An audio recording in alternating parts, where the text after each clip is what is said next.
یہ اب ہے جہاد، یہ پولیٹکس نہیں ہے۔ میں سارے پاکستانیوں کو کہہ رہا ہوں، یہ جو اوپر قبضہ گروپ بیٹھا ہوا ہے اور یہ ظلم کر کے لوگوں کو ڈرا کے ہمیں غلام بنا رہا ہے، اس جہاد کے اندر آپ نے کسی صورت پیچھے نہیں ہٹنا۔ میں پھر سے آپ کو کہتا ہوں، پیچھے ہٹ گئے ملک کا مستقبل کیا؟ وہ جو بڑی خواب تھی پاکستان، جو ہمارے لیڈر قائد اعظم جو کانسٹیٹیوشنسٹ تھے، قانون کی حکمرانی پہ چلنے والے تھے، آزادی کی جب وہ بات کرتے تھے تو وہ کوئی کمپرومائز نہیں کرتے تھے آزادی کو۔ ہندوستان میں ایک آزاد انسان جس کے ضمیر کی کوئی قیمت نہیں تھی، جس کے مخالف بھی ان کی عزت کرتے تھے۔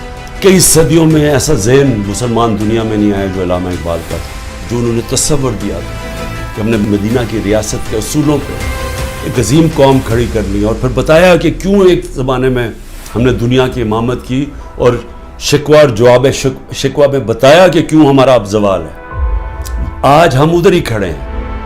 ہمیں وہی علامہ اقبال کی جو ان کی شاعری تھی، ایک ایک شعر کے اندر انہوں نے پورا فلسفہ دیا ہوا ہے کہ آزاد قوم کی صرف پرواز ہے، صرف آزاد لوگ ہی اقبال کے شاہین بن سکتے ہیں، غلاموں کا کوئی مستقبل نہیں۔